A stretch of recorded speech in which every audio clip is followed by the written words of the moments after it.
A single fighter jet just flipped Canada's defense plans upside down. A jet so advanced, so ruthlessly efficient, it's forcing superpowers to rethink everything. This isn't sci-fi, it's the Saab Gripen E, and it's about to rewrite the rules of air power. This Swedish marvel is making waves from Ottawa to the Pentagon. Spoiler, it's not just a jet, it's a geopolitical earthquake. Buckle up. Canada needed a new fighter jet. The world expected them to bow down to American power and buy the F-35. But then, a shocking contender emerged. Sweden's Gripen E, a jet so affordable, so clever, and so dangerous, it made even superpowers nervous. This is the story of how the Gripen E shocked Canada, and why this small fighter terrifies giants like the US and Russia. When you think about fighter jets, you picture massive budgets, billion-dollar programs, and names like the F-35, the Eurofighter, or Russia's Su-57. But here comes Sweden, a country known for IKEA and Volvo, building a jet that stands toe-to-toe with these giants. The Gripen E. For Canada, this became a real dilemma. Stick with America's expensive F-35 or choose the underdog that promised smarter, cheaper, and deadlier performance. And the shockwaves went far beyond Canada. Saab dropped the Gripen E like a bombshell. Why? 3 killer reasons. Suddenly the underdog became the disruptor. What exactly makes the Gripen E so shocking? Let's break it down. Don't let its sleek design fool you. This jet's a wolf in stealth clothing. Let's break down what terrifies rivals. At around $60 million per jet, the Gripen is nearly half the price of an F-35.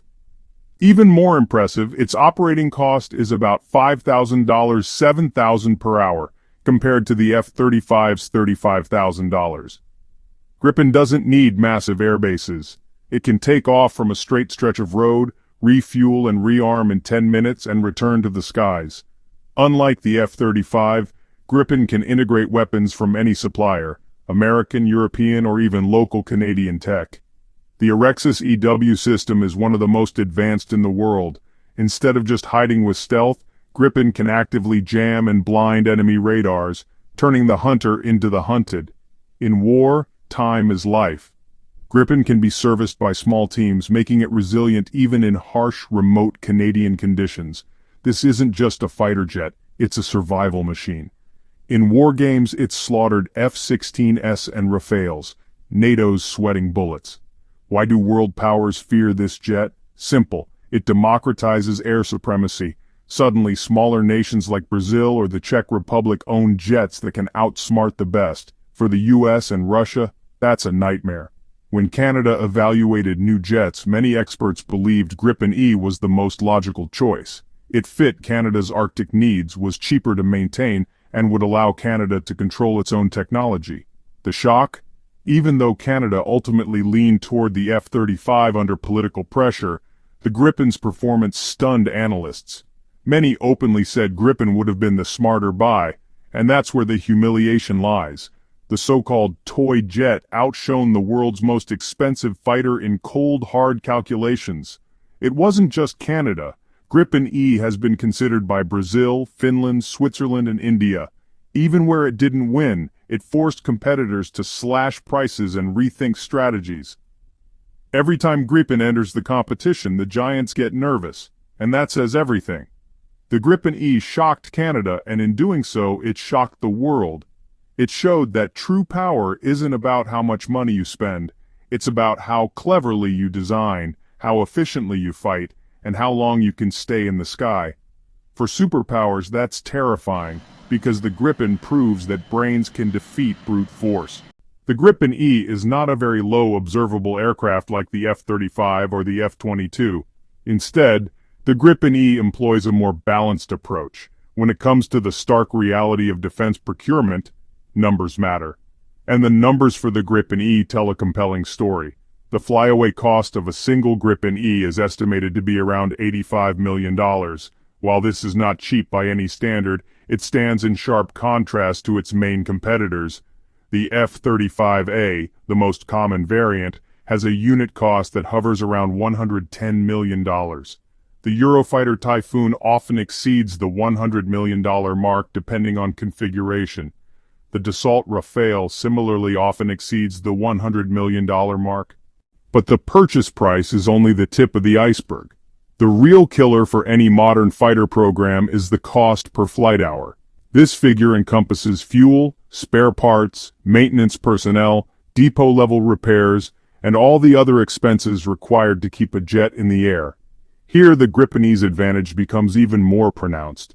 Estimates for the Gripen E's cost per flight hour are projected to be under $10,000.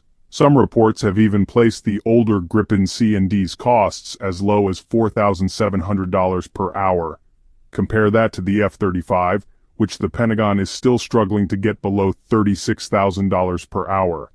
The Eurofighter Typhoon can cost upwards of $18,000 per hour to operate. This massive disparity in operating costs has huge strategic implications. For the same amount of money, an Air Force can fly a Gripen E nearly 4 times as often as an F-35.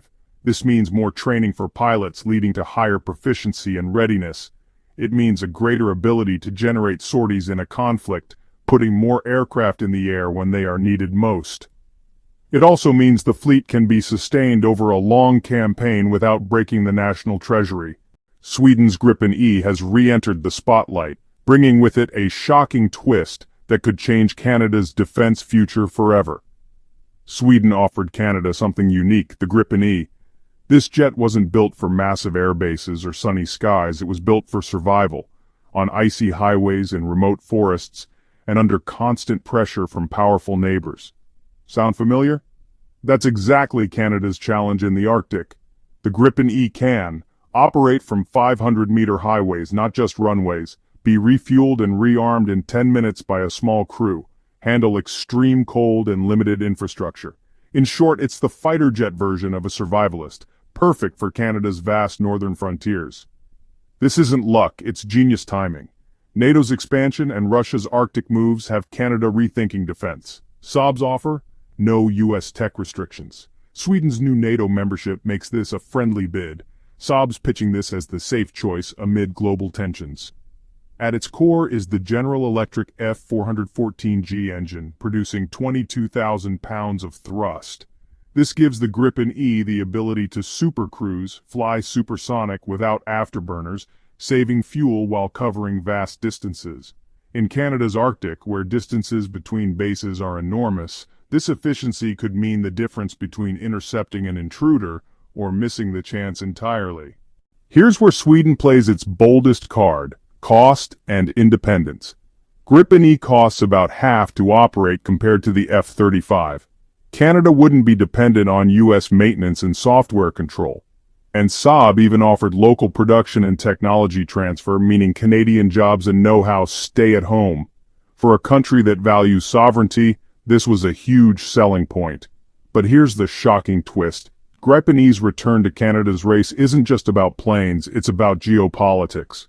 The U.S. wants Canada to fly the F-35 to keep NATO standardized. Russia doesn't want a nimble Arctic defender patrolling its doorstep. And countries like Brazil, Finland, and the Czech Republic already see Gripen as a cost-effective shield. Canada's choice of Gripen, it sends a powerful message that smaller nations can resist pressure and choose smarter defense solutions. Sweden's bold move has reignited Canada's fighter jet race. The Gripen E isn't just a jet, it's a statement that power, efficiency, and sovereignty matter more than flashy price tags. So the question is, will Canada dare to choose the fighter built for its unique Arctic reality, or will politics force it down the path of expensive conformity? Let me know in the comments. So tell me, if you were Canada, would you have picked the Gripen E or the F-35? Drop your thoughts in the comments below. If you enjoyed this story, don't forget to like, subscribe, and ring the bell for more deep dives into the world of military aviation and strategy.